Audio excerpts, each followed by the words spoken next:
Ready, start.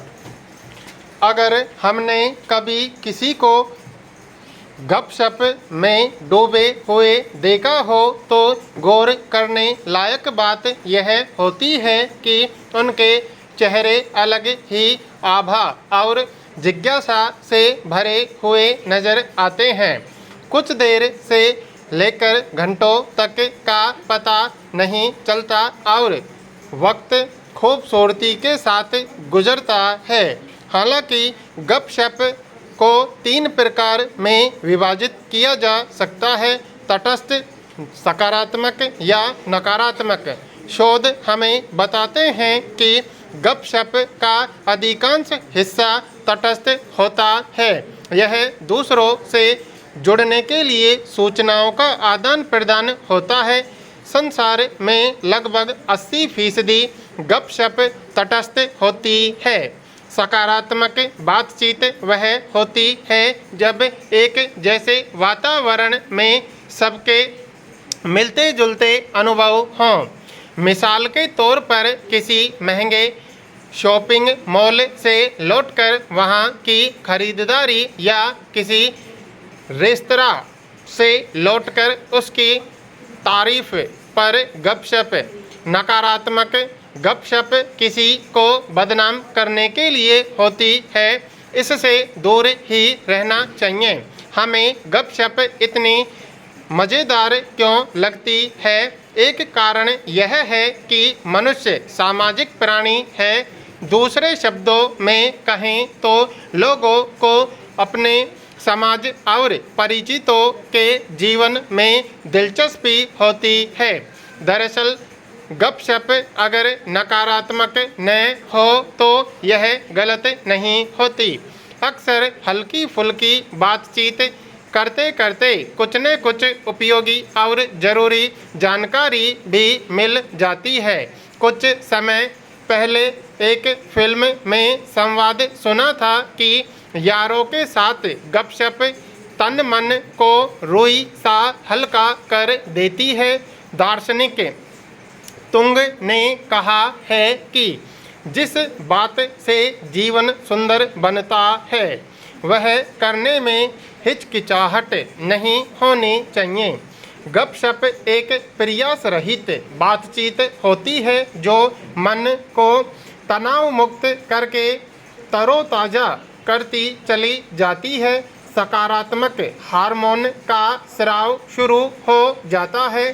जब भी हम किसी गपशप में शामिल होते हैं और निकटता की भावना महसूस करते हैं तो मस्तिष्क डोपामाइन या अच्छा महसूस कराने वाला रसायन छोड़ता है। तब बिना कोशिश के ही दिल से एक स्वाभाविक हंसी फूट पड़ती है। ताली भी खुद ब खुद बज जाती है। यह है गपशप का जादू। गपशप के समय न तो विषय की जरूरत होती है न किसी तरह के शब्द सौंदर्य की। इसीलिए गपशप करते करते नए तरह के विचार और नई नई कल्पनाओं की उत्पत्ति भी सहज ही हो जाती है। गपशप दरअसल मानसिक या आत्मिक स्तर पर किसी के मिजाज को समझने का मीटर है। जो इंसान मज़ेदार गपशप करता है वह न केवल अपना बल्कि औरों का भी भला कर जाता है। मनोवैज्ञानिक एडलर के प्रयोग में गपशप एक औषधीय गुण से युक्त वार्तालाप है। इससे अनेक मानसिक शारीरिक रोगों का बिना दवाई के इलाज हो जाता है।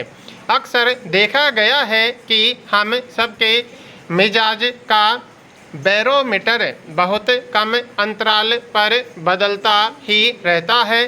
कभी बिगड़ता है, कभी सुधरता है। इसे संतुलित करना चुनौतीपूर्ण लगने लगता है, मगर गपशप इस बदलते मिजाज को सकारात्मक खाद पानी देकर उदासी और गतिहीनता को खत्म करती है। गपशप करते हुए बोली और शब्द के चलन और शैली वाले पहलू कुछ भी हों, इसमें शक नहीं कि थोड़े थोड़े अंतराल पर की जाने वाली गपशप से मन का उत्साह जीवंत बना रहता है। सामाजिक जीवन के इतिहास में पहनने, ओढ़ने और गृह सज्जा को भले ही एक अतिरिक्त योग्यता की संज्ञा दी गई हो, मगर गपशप एक ऐसी आदत है जो हमेशा ताज़ा रहती है। जाहिर है कि आपस में होने वाली कोई गपशप जब शुरू की जाती है तो बतरस की इस दिलचस्पी के केंद्र में अपने परिचित शौक, सपने, अनुभव आदि होते हैं। एक अच्छी गपशप हमारे सोचने, बात करने और चीज़ों का विश्लेषण करने के तरीके को बदलने की शक्ति रखती है। हमसे गपशप करने वाले मित्र हमारा ध्यान शीघ्रता से आकर्षित करने के लिए चीज़ों को जटिल ढंग से बताने के बजाय सरस, नाटकीय और वर्णनात्मक ढंग से बनाता पसंद करते हैं, जिससे मस्तिष्क में उत्तेजना की तीव्र प्रतिक्रिया होती है, दिमाग सतर्क हो जाता है। कुछ लोग अलग अलग तरह के किस्से सुनते हैं, उनमें उपन्यास, कहानी, कविता सा रस, नाटक, रहस्य, सूक्ति, सुधा आदि कई शैलियाँ को समझने में उनसे सुनी हुई गपशप ही प्रवीण बना देती है। किस्सा गोई करने वाले भी मोहल्ले की गपशप को बहुत बारीकी से समझते हैं और अपने कहने के अंदाज को बेहतर करते जाते हैं। जाने माने शायर गुलजार ने यह बात अपने साक्षात्कार में स्वीकार भी की है कि वे लोगों की गपशप को ध्यान से सुनकर उसे अपने गीतों में कहीं न कहीं शामिल करते रहते हैं। हर गपशप अपने अनूठे परिप्रेक्ष्य के साथ संपन्न होती है।